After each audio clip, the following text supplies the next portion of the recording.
दिया। अहो बकीयमतन कालकोटम युगान्तयाप्य पायत पिताद्वि कलेबी गतिमदात्मकृतां ततोऽन्यं खलु दयालु तरणं व्रजेमो। जैसे पूतना राक्षसी, पूतना राक्षसी कौन है? कंस की बहन। हमारे प्रभु बड़े दयालु हैं। पूतना राक्षसी अपना रूप लावण्य बना करके, बढ़िया पाउडर लगा करके, सेंट लगा करके, अपने अस्तन में जहर रख करके आती है। भगवान के मार्ग को देखते आती है। पर आज वह पूतना राक्षसी भगवान को स्तन पान कराती है जहर का, और प्रभु के जहर के जगह अमृत का पान कर। और भगवान ने कहते कि मातृत्व देता हूं, इसका पुनरावृत्ति जन्म न हो, राक्षसी योनि में पुण्य है। हमारे प्रभु कितने दयालु हैं। पर जब प्रभु से हम लेना चाहें तब प्रभु से हमको मांगना नहीं चाहिए। प्रभु के पास हम अर्जी लगा के रख दिए, और अर्जी लगा के भगवान को दे दिए, बात खत्म हो गई। तो भगवान तो हमको पहले ही दे दिया। ठाकुर जी क्या चाहिए? आवास दे दिया, घर दे दिया, समाज दे दिया, औरत दे दिया, क्या चाहिए भैया ज्यादा? यहाँ पर देवर्षि नारद जी ने बताया, जहां काम तह राम नहीं, और जहां राम तह काम नहीं। क्योंकि उन्होंने कहते हैं कि जहां पर भगवान के सुंदर गुणानुवाद नहीं हुआ, वह जीवन का, जब भगवान महाभारत काल हुआ, भगवान यहाँ से विदाई होकर के जाने लगे, तो भगवान ने भीष्म पितामह को भी दर्शन दिया। भीष्म पितामह जी 6 महीने मृत्यु शैया में पड़े थे, और भीष्म पितामह जी ने जब सूर्य उत्तरायण आया है तब अपने शरीर को त्यागा। भीष्म पितामह जी 4 चीजों में बड़ा ही उपदेश दिया। दान धर्मान, राज धर्मान, मोक्ष धर्मान विभाग। भीष्म पितामह जी भगवान कन्हैया से कहते, कन्हैया जब तक मैं शरीर को न त्यागूं तब तक आप मेरे नेत्रों के सामने खड़े रहो, और अपने सुंदर अधरा मृत पर अपने बंती का ही दान करते रहो। यहाँ तक तो भीष्म पितामह जी ने कहा है कि मेरी एक कन्या है, और उस कन्या का मैंने आपसे विवाह भी करना चाहता हूं। तो भगवान अपने मन में विचार किया कि बाबा आपसे कन्या कैसे पैदा हो गई? आपका विवाह ही नहीं हुआ, तो आपके पास कन्या कहां से आई? तो भगवान को बताते भीष्म पितामह जी, मेरी कन्या कौन है? मेरी बुद्धि। मैंने अपने बुद्धि को बिटिया बना लिया, और आप जैसे वर अब मुझे दोबारा जीवन में नहीं मिलने वाला है। उन्होंने बताया है, धन पवित्र सेवा किए, धन पवित्र कर दान, मन पवित्र हरि भजन तो होत त्रिविध कल्याण। वे तो पितामह जी ने उपदेश दे रहे हैं, धन पवित्र। यह शरीर की पवित्रता तब आएगी जब अपने बड़ों का सम्मान करना, ठाकुर जी की सेवा। और धन की पवित्रता कब आएगी? यदि आपकी आमदनी 100 रुपए है महीने में, तो 10 रुपए को निकाल दीजिए, और 10 रुपए निकाल करके सुरक्षित करके चले जाइए। और ऐसे कोई आयोजन, किसी की कन्या का विवाह है, जाति मत देखो कि कितनी कन्या, कोई गरीब व्यक्ति है तो उसका कि सहयोग आप 5,000 रुपए का देते हैं भैया, या कुछ पात्र दे देते, वस्त्र दे देते, जो भी आपके, तो वह आपका सुरक्षित हो गया। धन का उपयोगिता है पवित्रता, दान। अब मन पवित्र, जब मन को पवित्र करना तो भगवान के कीर्तन करना पड़ेगा। यदि भगवान के कीर्तन नहीं करेंगे, ताली नहीं बजाएंगे, तो ताली के बीच हथेली में पाप राम डेरा जमा करके बैठे रहेंगे। बोलो राधे राधे।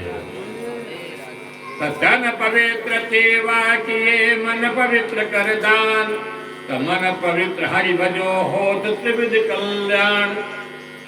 तो 3 कल्याण हुआ। ये तो पितामह जी ने, इसी को भीष्म गीता कहा गया है। और भीष्म जी सुंदर है, बड़ा ही सुंदर उपदेश देते हैं। इति मतिरूप कलरिता वृततेणाम भगवते तात्वत पंगवे विभावनिं पातकमुपगते पतित हन्तम प्रकृतमुपीतो यद भवः प्रवाह।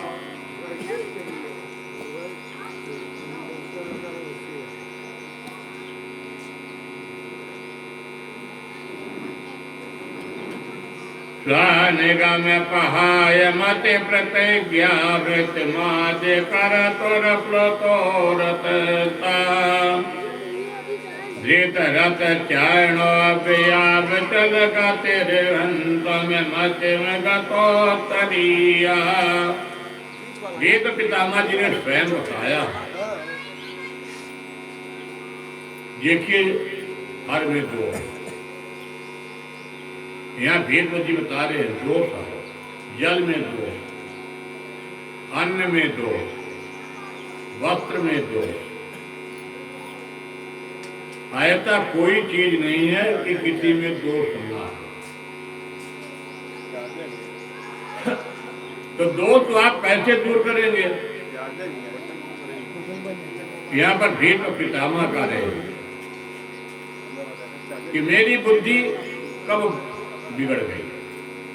मैंने प्रतिज्ञा किया था कि मैं अस्त्र शस्त्र को नहीं उठाऊंगा, भीष्म पितामह जी का है। परंतु आपने प्रतिज्ञा किया था कन्हैया कि मैंने अस्त्र शस्त्र को उठवा के रहूंगा। तो आपने क्या करते हैं? उस समय आपने ऐसी माया को रचा, अपने या अधोपथ, उत्तरी पत्र जिसको कहते हैं दुपट्टा, आपने हवा में लहरा दिया। और मैंने उस माया को समझ करके आपके पीछे रथ को, चक्के को निकाल करके मैं पीछे दौड़ लगा दिया। ये क्या है? ये अन्न का दोष है, क्योंकि मैंने दुर्योधन का नमक पानी खाया। और दुर्योधन के नमक पानी में पवित्रता नहीं है, क्योंकि वह जो दुर्योधन का अन्न है उसमें पवित्रता नहीं, दोष है। इसलिए कहा जाता है कि अन्न का भी तो ठाकुर जी को आप भोग लगा देंगे, तुलसी दल डाल देंगे, तो क्या होगा? वह तो प्रसादी बन गई। वह चावल दाल कढ़ी नहीं रह गई, वो प्रसादी बन गई। महाप्रसाद, चावल दाल की भोग लगा दिया तो फिर महाप्रसाद बन गया। जैसे हमारे महाप्रभु किसी होली पर आप लोग कभी जाते हैं महाप्रभु की आशीर्वाद याचिका लेने के लिए, जगन्नाथपुरी, जगत के नाथ जिनके हाथ पसारे हैं, तो अन्न में भी दोष, जल में भी दोष, वस्त्र में भी दोष। तो वस्त्र को क्या करिए कि अपने नए वस्त्र को आपको पहनना है तो मन में ठाकुर जी को समर्पण कर दीजिए। जिस वस्त्र को 6 महीना हरद्वाय होगा उसका 2 महीने और बढ़ जाएगा, गारंटी है। खोंचा भी नहीं लगेगा भैया, फटेगा नहीं। सुवर्ण में भी दोष तो खाते तुम्हें कहेंगे नहीं, तो कहते कि यहाँ आता बात कलयुग को, कहा कलयुग वहां बात काम किया सोने में। सोना का बात तब होता कि जब ठाकुर जी को हम अपने आभूषण से अलंकृत कर देंगे तो उसका भी दोष, यानी जो भी आप काम करिए वह सभी प्रभु को जब समर्पण कर देंगे उसका दोष समाप्त हो जाता है। देहांत काले तुम तामने हो, मुरली बजाते मन को लुभाते। कौन कह रहे हैं? भीष्म पितामह जी। कन्हैया थोड़ा सा और मुस्कुरा दो और बंसी की मधुर मधुर आवाज भी निकाल दो। यह गीत गाकर तन नाथ त्यागू, गोविंद दामोदर माधवेति। और हमारी भीष्म पितामह जी इतना कहा करके उन्होंने कहते हैं कि मैंने अपराध किया था तो आज मैंने 6 महीने तक जाकर के आज मैंने इस बाण सैया में पड़ा था। और जब दुर्योधन के एक एक अन्न जल का मेरे खून के माध्यम से बह गया, रुधिर में पवित्रता आ गई, तो आज मन बुद्धि भी ये काव्य हो गया। और भीष्म पितामह जी आज मकर संक्रांति के पवन पवित्र में सूर्य उत्तरायण हो जाते हैं और जाकर के अपने शरीर को त्याग दिया। बोलो वृंदावन बिहारी लाल की जय। हमारे प्रभु महाभारत काल के बाद अपने द्वारिकापुरी पहुंचे और द्वारिकापुरी में जैसे सभी को पता चला कि प्रभु आ गए हैं, प्रसादाति करारोड़ा पुरनार्योज दीक्षा मब्रेतमय कृष्णम प्रेम क्रीडापेक्षणा। हमारे प्रभु का बड़ा ही स्वागत हुआ। वहां की जितनी बालाएं हैं अपने बड़े अटारियों में चढ़कर के प्रभु के ऊपर पुष्प भेंट करती हैं, क्योंकि हमारे जीवन में शास्त्र में मर्यादाएं बंधी हैं। अभिवादन चेलत नित्यम वृद्धोपि सेविना, चत्वारि चेताम वर्धति आयुर्विद्या यशो बल।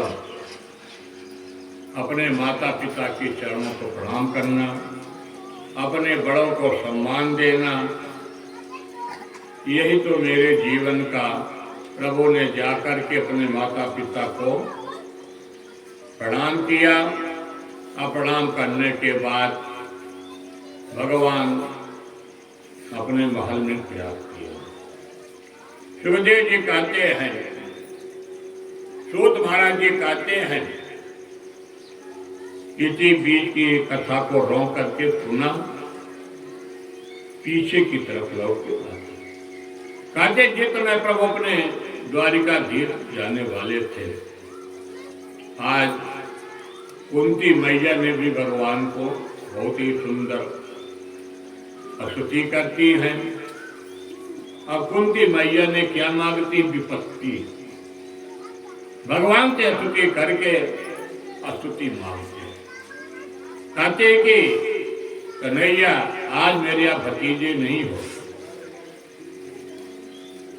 कृष्णाय वासुदेवाय देवके नंदनाय च नंद गोप कुमाराय गोविंदाय नमो नमः। इस तरह से उन्होंने स्तुति करते हैं। हमारे भागवत का एक बहुत बड़ा मूल मंत्र है, कृष्णाय वासुदेवाय हरिये परमात्मने प्रणत क्लेशनाशाय गोविंदाय नमो नमः। यदि किसी प्रकार से कोई कष्ट है और इस मंत्र से संपुट लगा करके यदि किया जाए जाप, तो भगवान उसके कष्ट को दूर करते हैं। भागवत में 18 श्लोक एक एक वेद मंत्र है। तो यहाँ पर उसी समय उत्तरा भी आती है और उत्तरा आकर के भगवान के सुंदर चरणों में गिर जाती है। और जैसे उत्तरा भगवान के चरणों में गिरती हैं तो भगवान ने देखा ये तो कुलवधू उत्तरा और अश्वत्थामा का ब्रह्मास्त्र चलाया गया था और उस ब्रह्मास्त्र में क्योंकि पूर्व बदला ले रहा है, ब्रह्मास्त्र जानता कि चलाना सिर्फ वापस करने की क्षमता है तो द्वारिकाधीश में है, कन्हैया में है, दूसरा कोई मंत्र ही नहीं जानता था ब्रह्मास्त्र। पर उत्तरा के गर्भ में भगवान नारायण प्रवेश करते हैं, आज उत्तरा के गर्भास्त्र को सुरक्षित कर देते हैं और यही समय आया इनका नाम परीक्षित जी रखा गया। बोले परीक्षित महाराज की जय। परीक्षित जी का दूसरा नाम है विष्णुराज और परीक्षित महाराज जी पांडवों के अंतिम नरेश होते हैं। पांडवों ने जब देखा कि मेरे खानदान में महाराज परीक्षित का जन्म हुआ, जब कुछ बड़े हो गए परीक्षित जी को राजगद्दी देकर के पांडवों ने स्वर्गारोहण चले जाते हैं। आज जब पांडवों ने स्वर्गारोहण चले गए, परीक्षित महाराज जी आज से राजगद्दी संभाल लेते हैं। जैसे प्रभु राम को जब राजगद्दी देने का समय आया तो वनवास हो गया और राम के वियोग में महाराज दशरथ जी शरीर को त्याग किए थे। राम राम कहे राम, कहे राम राम कहे राम, ये तरह से विलाप करते करते और प्रभु उन्होंने जाकर अपने शरीर को त्याग किया था। इसी तरह से महाराज परीक्षित जी भी अपने स्वयं राजगद्दी को संभालते हैं। शास्त्रों में कहा गया है लालियत पंच भरतानि दर्त भरतानि ताड़येत। अपने बालक को 5 वर्ष तक प्यार करना चाहिए, 10 वर्ष तक उसको अपने कंट्रोलिंग पावर में। और जब बालक वही अपने उम्र के बराबर हो गया 16 वर्ष के, तो 16 वर्ष के बाद को क्या करना चाहिए? अपने बराबर समान का अधिकार देना चाहिए। यानी उसको पुत्र मित्र मान करके, पुत्र को मित्र मान करके उसको सम्मान देना चाहिए, क्योंकि वह बालक नहीं रह गया है। ठीक है, इसी प्रकार से महाराज परीक्षित जी जैसे युवावस्था को प्राप्त किए, बड़े हो गए, तो पांडवों ने उनको राजगद्दी दे करके और स्वयं स्वर्गारोहण के लिए चले जाते हैं। परीक्षित जी की राजगद्दी संभालते संभालते आधी उम्र निकल गई, क्षण भर के समान। एक दिन महाराज परीक्षित जी के मन में विचार आया कि राजगद्दी को तो मैंने संभाला देखा, और उनके मन में एक विचार आया कि संतों को दर्शन करने के लिए। आज महाराज परीक्षित जी अपने सैनिकों को लेकर के कुछ जिम्मेदारी सौंप करके महाराज परीक्षित जी जंगल में शिकार खेलने के लिए आखेट खेलने के चल जाते हैं। यहीं पर विधि का विधान देखिए, कलयुग अपने रूप परिवर्तन करके महाराज परीक्षित से मिल गया। महाराज परीक्षित जी के मन में विचार आया कि जो हमारे कुल दुर्योधन का रखा हुआ मुकुट था, स्वर्ण मुकुट, आज उस मुकुट को ही महाराज परीक्षित जी ने अपने सिर पर धारण कर लिया, क्योंकि वह मुकुट में पवित्रता नहीं थी। और जब महाराज परीक्षित जी उस मुकुट को पहन करके चलते हैं, तो महाराज परीक्षित जी से सबसे पहले धर्म महाराज जो अपने रूप को बदल करके बैल के रूप में गाय पृथ्वी के रूप में महाराज परीक्षित जी से मुलाकात। परीक्षित जी को जब देखते हैं कि तरह के उस बैल के 3 पग टूट चुके थे, एक पैर बचा नगड़ा रहा, गाय भी विलाप कर रही है और एक व्यक्ति डंडा लेकर के प्रहार कर रहा। महाराज परीक्षित जी अपने उस व्यक्ति को ललकार देते हैं और प्रहार कौन कर रहा है? कलयुग। गाय और उस धर्म महाराज जी के ऊपर कलयुग प्रहार कर रहे हैं। गाय विलाप कर रही है, 3 चरण समाप्त हो गए। तो सतयुग में 4 थे, धर्म के 4 थे, सत्य, दान, दया और पवित्र। सतयुग में था।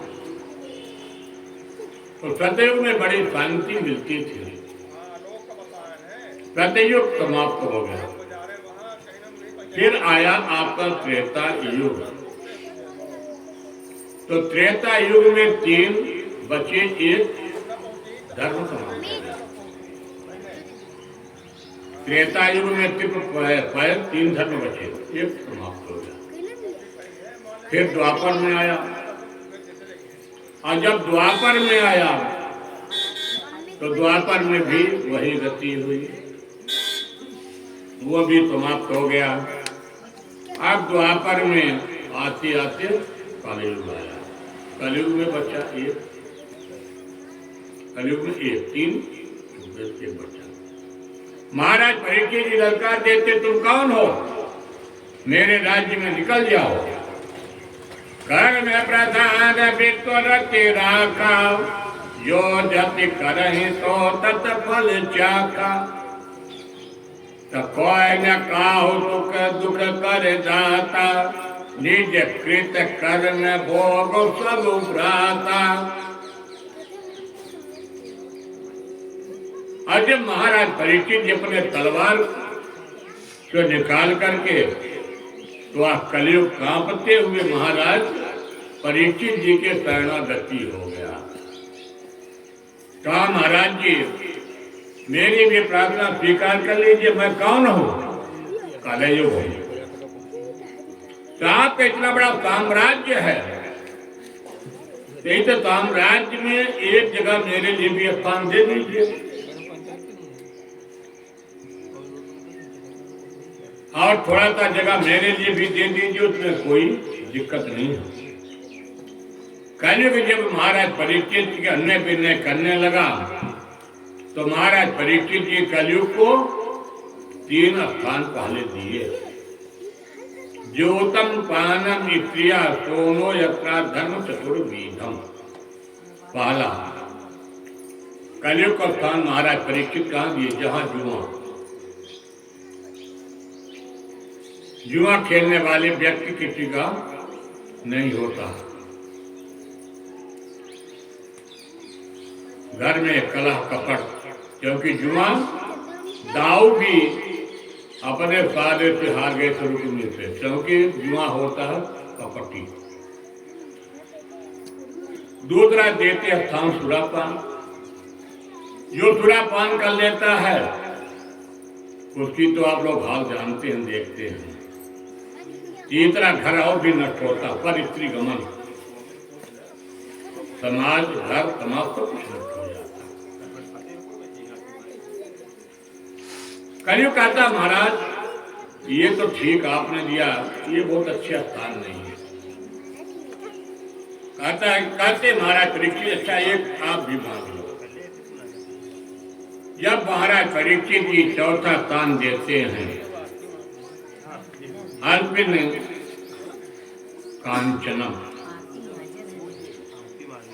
सोने पर दे देते हैं। अब जैसे सोने पर बांध दिया तो देखिए सोना का 2 बीघा था। अर्पिन धातु कांचन मने सोना जिसके पास जो 4 ठो मोहर हो जाए कलयुग में, तो वो भी अपना दिन भर है? और एक और होता है धतूरा। जब धतूरे का भी नशा चढ़ जाता है जब होली में, तो देखिए दोनों संसार में भी जितनी भी धातु हो वो भी गड़बड़ है। और यदि उसका भी भोलेनाथ की बूटी का भी पान हो गया तब भी गड़बड़ है। तो भगवान कहते हैं कि जितने भी धातु का स्वरूप मैं ही हूं, परम अंतर बुद्धि विकृत हो जाती है। अब यहीं पर महाराज परीक्षित जी की कलयुग सवाल, क्योंकि सोने का मुकुट पहने और सोने के मुकुट में पवित्रता नहीं थी। सोने का मुकुट किसका है? दुर्योधन का। और दुर्योधन का मुकुट में पवित्रता नहीं है। इसलिए ठाकुर जी को क्या क्या पहनाया जाता है? एक छोटी सी बाली, कान में ठाकुर जी को छोटी सी बाली पहनाना चाहिए। दूसरी बात, आप जो भी सुवर्ण पहने, सुवर्ण में यदि ठाकुर जी को समर्पण करके आप पहनिए, कोई दोष नहीं है। जैसे आदमी अंतिम समय में अशौच अवस्था में गया, अब वहां पर ये परिस्थिति आपको हो गई कि थोड़ा बहुत जो काट और गोटी पहने आप कहाँ रखेंगे? दूसरे को दे देंगे तो लोग तो थोड़ी देगा। आप आइए, शुद्धि होइए, नहाइए धोइए, और पूजा की जब आप ठाकुर जी को जाइए तो भगवान को समर्पण कर दीजिए, पवित्रता। इसलिए भगवान को छोटी सी बाली पहनाना चाहिए। अब वो तो अपनी अपनी व्यवस्थाएं हैं, भगवान ने जिसको दिया है तो जितना बन जाए, तो ठाकुर जी को तो सब दिया, मेरे लोगों का क्या है? इस तरह से आज महाराज परीक्षित जी कितने दिन हो गए? कलयुग के दिन हो गए। अब अपने दिन नहीं डाले। महाराज कलयुग उनके सिर पर चढ़ाया गया, सुदूर जंगल में एकांत में लेकर के, और वह महाराज परीक्षित जी को लेकर चला। उस जंगल में कहीं भी पानी की आस नहीं, जंगल में भोजन का आस नहीं। महाराज के मंत्री सैनिक सब पीछे, और जाते जाते एक आश्रम में महाराज परीक्षित जी पहुंच गए। वह आश्रम कितना था? शमीक ऋषि का आश्रम। शमीक ऋषि के आश्रम के सामने जिस समय महाराज शमीक ऋषि जी अपने पूजा पाठ कर रहे थे, संध्या का समय था। उनके पुत्र का नाम है श्रृंगी ऋषि, जो बाल युवा बालक थे। महाराज परीक्षित जी 3 बार आवाज लगा दिए कि आपके दरवाजे पर महाराज परीक्षित खड़े हैं। शमीक ऋषि कुछ भी नहीं सुन पाए। महाराज परीक्षित जी के नेत्रों के सामने मरा हुआ सर्प दिखाई दिया। यहाँ पर विचार करिए, क्या वहां सर्प था? सर्प क्या है? काल। काल से कोई नहीं बच सकता। महाराज परीक्षित जी सर्प को उठा करके और ले जा करके शमीक ऋषि जी के गले में डाल दिया। और जैसे शमीक ऋषि के गले में डाला, श्रृंगी ऋषि को उसी समय आभास हुआ, और महाराज परीक्षित अपने राज्य की तरफ लौट गए। और जैसे अपने राज्य को लौटे के बाद अपने मुकुट को उतार करके अपने शरीर से अलग किया, उसी समय महाराज परीक्षित जी को ज्ञान हुआ कि मैंने तो एक बहुत बड़ा अनर्थ करके चला आया। एक इतने बड़े संत का मैंने अपमान किया, पर काल की गति से कोई नहीं बच सकता। और श्रृंगी ऋषि जी को जब मालूम हुआ तो कौशिक नदी के हाथों में जल लेकर के संकल्प से युक्त होकर के और उन्होंने श्राप दे दिया महाराज परीक्षित जी को कि जो मेरे पिताजी का अपमान किया है यही प्रत्यक्ष रूप में काल बन करके और यह सर्प योनि में उत्पन्न होकर के और उस दुष्ट व्यक्ति को श्राप दे मृत्यु का कारण 7वें दिन हो। और जब इधर समीकृति के यात्रा में पुत्र आया, समीकृति की नेत्र खुला, समीकृति ने दर्शन देखा, सर्प को अलग किया, उनको आभास हुआ कि मेरा पुत्र तो अनर्थ कर दिया। देखिए कौन है? कहे बेटा जब राजा नहीं रहेगा प्रजा सुरक्षित नहीं रहेगी। कहीं जब राजा नहीं तो प्रजा सुरक्षित नहीं रहेगी। पर आज मृत्यु का श्राप मिल गया। श्राप से समीकृति तत्काल संदेशा भिजवाते हैं कि जाओ राजन परीक्षित को बता दो कि मेरे पुत्र आपको श्राप दे दिया, 7वें दिन आपकी मृत्यु हो जाएगी। महाराज परीक्षित जी नाराज नहीं होते हैं। भूख लगे तो मांगी खाए और जिन्हें उन्हें सांझ सवेरे।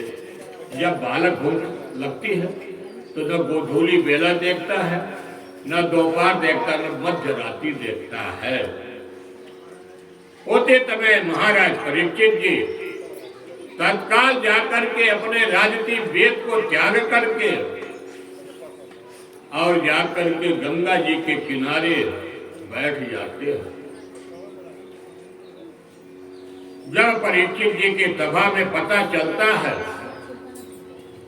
कि महाराज परीक्षित जी आज के 7वें दिन मृत्यु हो जाएगी।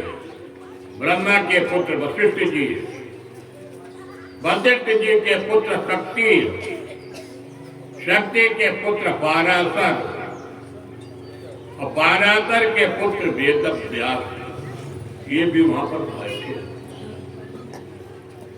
बाकी जितने भी संत भगवान हैं ये सभी आ गए।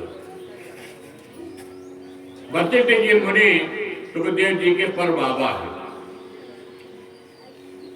महाराज परीक्षित जी सबको प्रणाम कर रहे हैं।